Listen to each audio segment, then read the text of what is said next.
Have you ever walked into a room and instantly felt that something was wrong? Nobody said a word. Nothing dramatic happened. Yet somehow the atmosphere felt heavy. The air felt tense. Your body noticed something before your mind could explain it. Now think about the opposite experience. A stranger enters a room. They do not speak. They do not perform. They simply exist. And somehow everyone around them begins to relax. Conversations become easier. People smile more often. The emotional climate changes. Why? Most people assume emotions belong to individuals. We think happiness is inside us. We think anxiety is inside us. We think confidence is something that exists entirely within a single person. But what if that assumption is incomplete? What if emotions are not isolated events occurring inside separate minds? What if emotions behave more like waves moving through an invisible field that connects all human beings?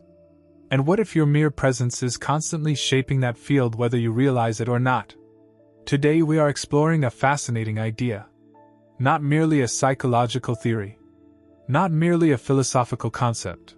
But a possibility that sits at the intersection of neuroscience, human behavior, and the mysterious implications of quantum observation.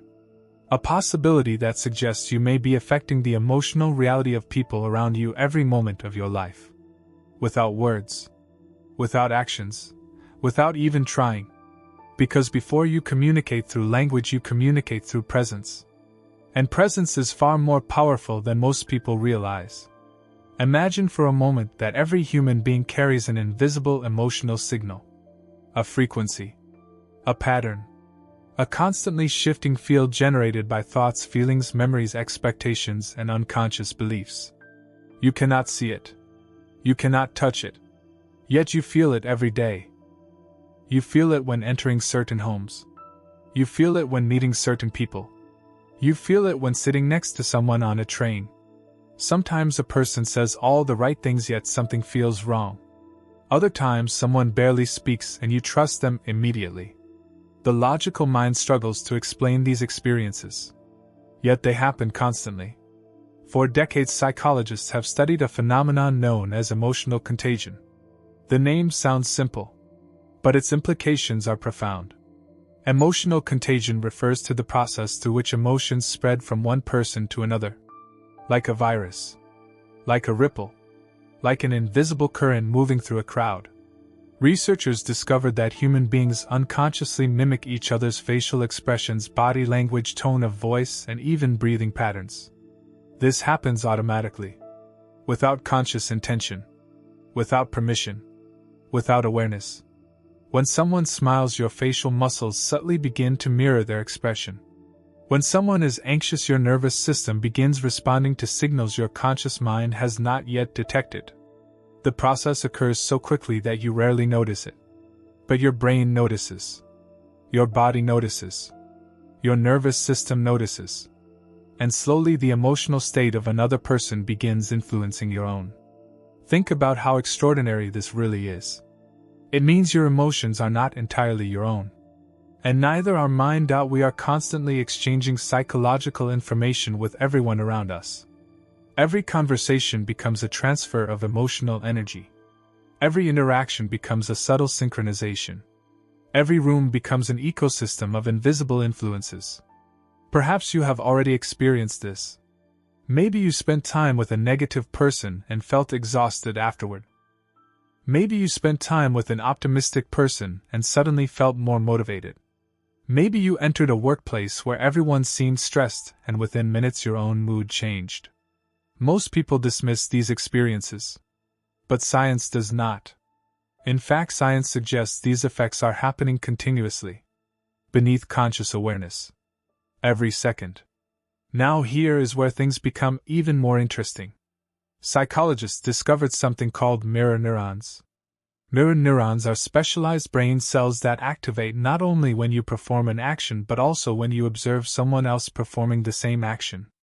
When you see someone smile, certain neurons inside your brain behave as though you are smiling. When you observe pain, your brain partially simulates that pain. When you witness joy, your brain partially recreates that joy. In a very real sense, your brain is constantly becoming a reflection of the people around you. Think about that for a moment. Your nervous system is not a sealed container. It is a receiver, a translator, a mirror. The boundaries between self and other may be far less rigid than we imagine. And this realization leads us toward a deeper question: if human beings are continuously mirroring one another emotionally, then what exactly is the role of awareness? Does conscious attention amplify these effects? Does observation itself influence emotional outcomes? To explore that question, we need to briefly step into one of the strangest discoveries in modern physics: the observer effect. In quantum experiments, scientists discovered something astonishing. At the smallest scales of reality, particles behave differently when measurements are performed. The act of observation appears linked to changes in behavior. For decades, this phenomenon has inspired scientists, philosophers, and thinkers around the world. The details remain complex and often misunderstood. Yet one idea continues capturing human imagination: observation matters. Attention matters. The relationship between observer and observed may be more intimate than we once believed. Now let us be very careful. Human emotions are not quantum particles. People are not electrons. But metaphors can reveal truths that statistics alone cannot. And as a metaphor, the observer effect offers a powerful lens through which to understand human relationships. Because every day we influence people through observation. The way we look at them. The way we expect them to behave. The way we interpret their actions. The stories we silently project onto them. Imagine a child growing up surrounded by people who believe in their potential. Every mistake is viewed as part of learning. Every challenge becomes evidence of growth. Every success is celebrated. That child begins seeing themselves through the eyes of those observers. Now imagine another child. Every mistake becomes proof of inadequacy. Every challenge becomes evidence of weakness. Every success is dismissed as luck. A completely different reality begins forming. Not because the child changed, but because the observations surrounding them changed. This is not merely philosophy. Research has repeatedly shown that expectations influence outcomes. Teachers influence students. Parents influence children. Leaders influence teams. The emotional assumptions we carry often become invisible forces shaping the behavior of others. In many ways, we become mirrors through which people learn who they are. And perhaps that is one of the greatest responsibilities of being human. Because every time someone enters your presence, they encounter a reflection. The question is, what kind of reflection are you providing? Are you reflecting fear? Judgment? Suspicion? Or possibility? Encouragement? Trust? Hope? Most people never ask this question. They assume influence requires action. They assume power requires authority. They assume transformation requires effort. Yet some of the most powerful changes happen silently. A glance. A tone. A feeling. A belief. A presence. Think back to the most influential people in your life. Chances are you do not remember every word they said. You remember how they made you feel. You remember the atmosphere around them. You remember the emotional reality that seemed to emerge whenever they were near. Some people make you feel smaller. Others make you feel larger. Some people make possibilities disappear. Others make possibilities appear. And often they do this without realizing it. Without intention. Without strategy. Simply through the emotional field they carry. Now imagine multiplying this effect across entire societies. Across schools. Across families. Across workplaces. Across nations. What happens when millions of people continuously mirror fear to one another? What happens when anxiety becomes contagious? What happens when outrage spreads faster than understanding? Suddenly we begin seeing the hidden architecture of collective emotion. We begin recognizing that emotional realities are not merely personal experiences. They are shared creations, co-authored by countless observers interacting within the same psychological ecosystem. And if that is true, then a remarkable possibility emerges. Maybe changing your emotional state is not only changing yourself. Maybe it is changing the reality experienced by everyone around you. Maybe your calmness becomes permission for someone else to relax. Maybe your courage becomes permission for someone else to act. Maybe your compassion becomes permission for someone else to heal. This idea may sound idealistic, but history is filled with examples of individuals whose presence transformed entire groups. Not through force, not through manipulation, but through emotional resonance. They entered chaotic environments and created order. They entered fearful environments and created confidence. They entered divided environments and created connection. Their influence extended far beyond words. Because people were responding to something deeper. Something difficult to measure yet impossible to ignore. And this brings us to a fascinating possibility. Perhaps every human interaction is a form of quantum mirroring. Not literally in the physical sense, but psychologically, emotionally, existentially. We observe one another. We influence one another. We shape one another. And through that process we continuously alter the emotional realities in which we all live. The question is not whether this is happening. The question is whether you are aware of it. Because awareness changes everything. Imagine standing in a crowded stadium. Tens of thousands of people surround you. At first they are simply individuals. Separate minds. Separate lives. Separate stories. But then something begins to happen. A single chant starts. A wave of excitement spreads through the crowd. Within moments thousands of strangers are moving together. Feeling together. Reacting together. It is as though many minds have become one. Most people have experienced something like this. At a concert. A sporting event. A political rally. A religious gathering. Even inside a movie theater. Suddenly emotions seem larger than the individual. They become collective. Shared. Contagious. And the fascinating question is this. Where exactly does that collective emotion come from? Did each person create it independently? Or did it emerge from the interaction itself? Psychologists have spent decades studying how emotional states spread through groups. What they discovered is both fascinating and unsettling. Human beings are far less emotionally independent than they believe. In one famous line of research, scientists found that happiness can spread through social networks. So can stress. So can anxiety. So can depression. The emotional condition of one person can ripple outward through multiple layers of social connection. A feeling experienced by one individual may indirectly influence people they have never even met. Think about the implications. A single emotional state can become the starting point of a chain reaction. Like a stone dropped into water. The ripple expands outward, touching lives far beyond the original source. Now consider your own life. How many emotional states are truly yours? How many were inherited from parents? Teachers? Friends? Partners? Co-workers? Social media feeds? News headlines? Cultural expectations? The deeper we investigate human psychology, the more we discover that identity itself is partially social. We are not isolated minds floating through space. We are nodes inside an enormous network of influence. Every interaction changes us slightly. Every relationship rewires us slightly. Every environment shapes us slightly. And over time those tiny changes become personality, beliefs, habits, destiny. This is where the concept of quantum mirroring becomes especially powerful. Because whether or not quantum physics directly explains human consciousness, the metaphor reveals something important. You are never merely observing reality. You are participating in it. The moment another person becomes aware of your presence, their emotional system begins responding, consciously or unconsciously.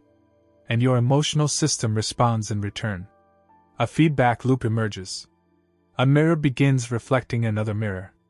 The result is something entirely new. A shared emotional reality. Think about a simple conversation. Two people enter the interaction carrying different emotional states. One arrives anxious. The other arrives calm. One arrives defensive. The other arrives open. One arrives fearful. The other arrives curious. What happens next? Most people assume words determine the outcome. But often the emotional field determines the words long before they are spoken. The nervous systems begin communicating. Micro-expressions flash across faces. Tiny changes appear in posture. Voice tones subtly shift. Eye contact changes. Breathing patterns synchronize. Neither person consciously notices most of it. Yet both brains are processing enormous amounts of information. An invisible negotiation begins. And eventually a new emotional atmosphere emerges. This atmosphere belongs to neither individual. It belongs to the interaction itself. Now imagine someone with strong emotional awareness entering that situation. Instead of unconsciously absorbing the anxiety of others, they remain centered. Instead of reflecting fear, they reflect calmness. Instead of amplifying tension, they absorb it without becoming it. Something remarkable begins happening. The emotional climate starts changing. Not instantly, not magically, but measurably. This is why certain individuals seem to have extraordinary presence. Not because they dominate rooms, not because they demand attention, but because they regulate emotional energy rather than being controlled by it. People leave interactions with them feeling different, more grounded, more hopeful, more understood. And often they cannot explain why. Perhaps you have met someone like this: a teacher, a mentor, a friend, a grandparent, someone whose presence felt larger than their words. When they entered a room, the atmosphere changed, not through force, but through resonance. Now let us explore one of the most powerful examples of emotional mirroring ever discovered: the phenomenon known as the Pygmalion effect. Researchers conducted a fascinating experiment. Teachers were told that certain students had exceptional intellectual potential. In reality, those students were chosen randomly. Nothing made them different from anyone else. Yet over time, something extraordinary happened. The students identified as gifted began performing better. Their academic results improved. Their confidence increased. Their potential seemed to unfold. Why? Because the teachers unconsciously treated them differently. They gave them more attention, more encouragement, more patience, more belief. The students were not responding to information. They were responding to observation, to expectation, to the emotional reality being reflected back at them. Think carefully about this. Someone else's perception changed measurable outcomes. Not because reality was fixed, but because potential exists within relationships. And relationships are shaped by observation. Every day we perform our own versions of this experiment. We decide whether people are trustworthy, capable, interesting, dangerous, intelligent, worthy. And those silent judgments often influence how people behave around us. We become participants in the construction of each other's realities. This realization can be uncomfortable, because it means we carry more influence than we realize. The way you look at another person matters. The assumptions you carry matter. The emotional energy you bring into a room matters. Even when nothing is spoken. Especially when nothing is spoken. Now let us examine something even deeper. Fear. Fear may be the most contagious emotional force on earth. One fearful person influences another. That person influences another. Soon entire groups become trapped inside the same emotional reality. History provides countless examples.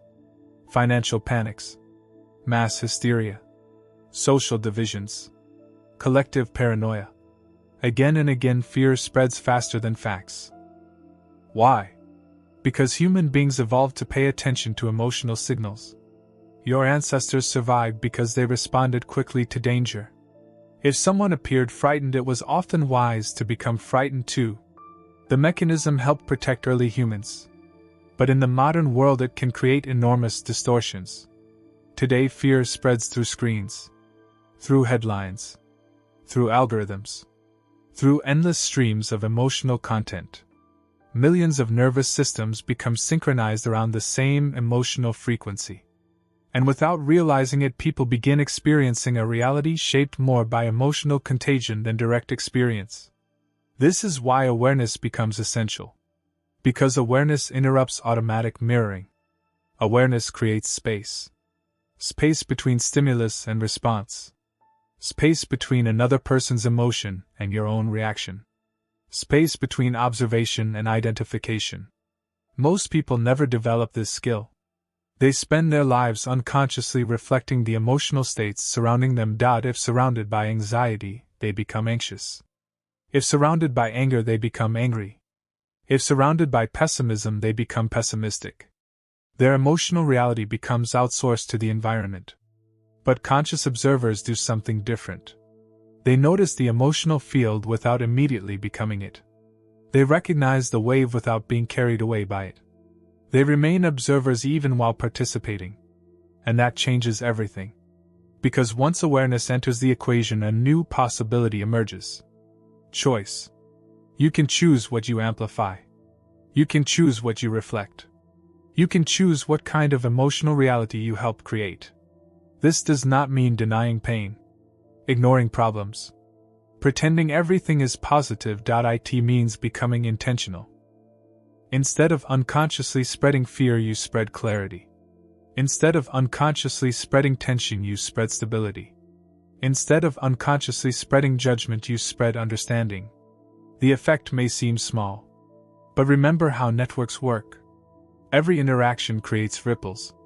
Every ripple influences other ripples. Over time, entire emotional ecosystems shift. Now consider the possibility that your greatest influence in life may not come from achievements, or possessions, or status. It may come from emotional resonance, from the quality of presence you bring into the lives of others. Years from now, people may forget your accomplishments, but they will remember how they felt around you. They will remember whether your presence expanded their possibilities or diminished them, whether you reflected fear or courage, whether you reflected limitation or potential, whether you mirrored their wounds or their strength. And perhaps that is the deepest form of influence available to any human being. Not controlling reality, not manipulating reality, but helping shape the emotional reality through which others experience life. There is a question most people never ask. Not because it is difficult, but because the answer changes everything. Who would you be if nobody around you reflected your current identity back to you? Think about that for a moment. How much of your personality is truly yours? How much is a response to the emotional mirrors surrounding you?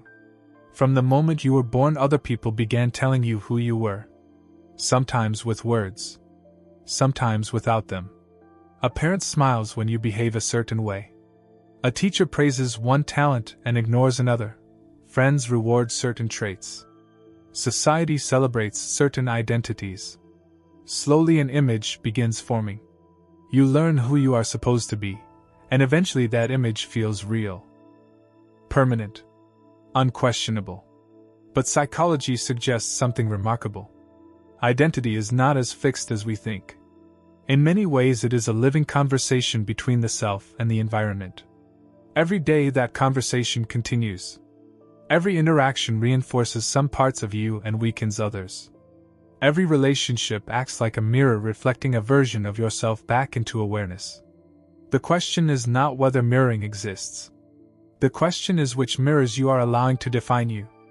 Imagine spending years around people who constantly doubt your abilities. People who see limitation before possibility. People who focus on flaws before strengths. At first, their opinions may seem external, separate from you. But over time, something happens. Those reflections begin moving inward. Eventually, their voice becomes your inner voice. Their expectations become your expectations. Their limitations become your limitations. Not because they were correct, but because repetition creates reality. The human mind is extraordinarily adaptable. What it experiences repeatedly begins to feel true. Now imagine the opposite. Imagine being surrounded by people who recognize potential you cannot yet see. People who remind you of your strength during moments of weakness. People who see growth where you see failure. Again, repetition creates reality. But this time a different reality emerges. This is one reason environments matter so much, not only because they influence behavior, but because they influence perception. And perception shapes identity. Identity shapes decisions. Decisions shape destiny. Many people spend years trying to change their lives while remaining inside emotional environments that continuously reinforce the same version of themselves. Then they wonder why transformation feels impossible. But transformation rarely begins with behavior. It begins with perception. The moment you see yourself differently, new possibilities become available. This brings us back to quantum mirroring. Because perhaps the most powerful mirror you will ever encounter is not another person. It is your own awareness. Most people observe themselves through judgment. They analyze mistakes, magnify flaws, replay failures, focus on weaknesses. Then they wonder why confidence disappears. Imagine spending every day looking into a mirror that distorts your reflection. Eventually you would believe the distortion. Many minds function exactly this way. They become trapped inside negative self-observation. And according to psychology, attention strengthens neural pathways. What you repeatedly focus on becomes easier to perceive. What becomes easier to perceive feels more real. Soon an entire emotional reality forms around selective observation. The individual is not seeing themselves clearly. They are seeing themselves habitually. This is where conscious observation changes everything. When you begin observing your thoughts without immediately believing them, a new dimension opens. You start noticing patterns, automatic reactions, inherited fears, unconscious assumptions. For the first time, you separate awareness from identity. Instead of saying, "I am anxious," you begin noticing, "Anxiety is present." Instead of saying, "I am broken," you begin noticing, "A feeling of inadequacy is moving through awareness." This shift may seem small, but it is profound. Because what can be observed can also be transformed. The moment you stop becoming every thought that appears in consciousness, you reclaim freedom. Many ancient traditions understood this long before modern neuroscience. They taught that awareness itself possesses transformative power. Not because awareness magically changes reality, but because awareness interrupts unconscious repetition. And unconscious repetition is what keeps most emotional realities alive. Think about a habit you once overcame. Perhaps it was self-doubt. Perhaps procrastination. Perhaps anger. At some point the cycle was interrupted. You noticed it. You became conscious of it. You observed it clearly enough that a different choice became possible. Awareness entered the system. And the system changed. This process happens everywhere. In relationships. In careers. In families. In entire societies. What remains unconscious controls behavior. What becomes conscious creates choice. Now let us go deeper. Because there is another layer to emotional mirroring that few people consider. The relationship between inner reality and outer reality. Most people believe emotions respond to circumstances. Something happens. Then they feel something. Simple. Logical. But the relationship is more complex. Emotions also influence what we notice. What we notice influences interpretation. Interpretation influences behavior. Behavior influences outcomes. Outcomes reinforce emotions. A loop emerges. A self-sustaining reality. Someone who expects rejection notices signs of rejection everywhere. Someone who expects betrayal becomes hyper-focused on evidence of betrayal. Someone who expects opportunities notices possibilities others overlook. The external world has not changed, but the emotional lens has. And the lens influences experience. This does not mean reality is imaginary. It means perception participates in reality. Two people can walk through the same city and inhabit entirely different worlds. Point one notices danger. The other notices beauty. One notices obstacles. The other notices opportunities. One experiences scarcity. The other experiences abundance. Same streets. Same buildings. Same weather. Different emotional realities. Different internal mirrors. This may explain why some individuals transform their lives without dramatically changing external circumstances. They change the observer before changing the environment. And once the observer changes, new possibilities become visible. The world begins responding differently because they are engaging with it differently. Now consider something even more fascinating. What if every interaction is an opportunity to become a better mirror? What if every conversation is a chance to reflect possibility instead of limitation? Strength instead of fear? Presence instead of distraction? Imagine entering a room and becoming a source of emotional stability. Not because your life is perfect. Not because you never struggle. But because you have learned not to project every storm onto everyone around you. Imagine listening deeply enough that another person feels truly seen. Imagine offering attention so genuine that someone remembers who they are after speaking with you. These moments appear small. But they are not. Entire lives can change because one person reflected a different reality at the right moment. A teacher changes a student's future. A friend prevents a tragedy. A mentor awakens confidence. A stranger offers kindness during a difficult day. The ripple expands. Sometimes for years. Sometimes for generations. And most of the time the original source never sees the full impact. This is the hidden responsibility of being human. Whether you realize it or not, you are constantly influencing emotional reality. Your attention influences it. Your assumptions influence it. Your expectations influence it. Your presence influences it. You are both observer and participant. Mirror and reflected image. Creator and creation. Perhaps this is why loneliness feels so painful. Not simply because we lack company, but because human beings are designed for reflection.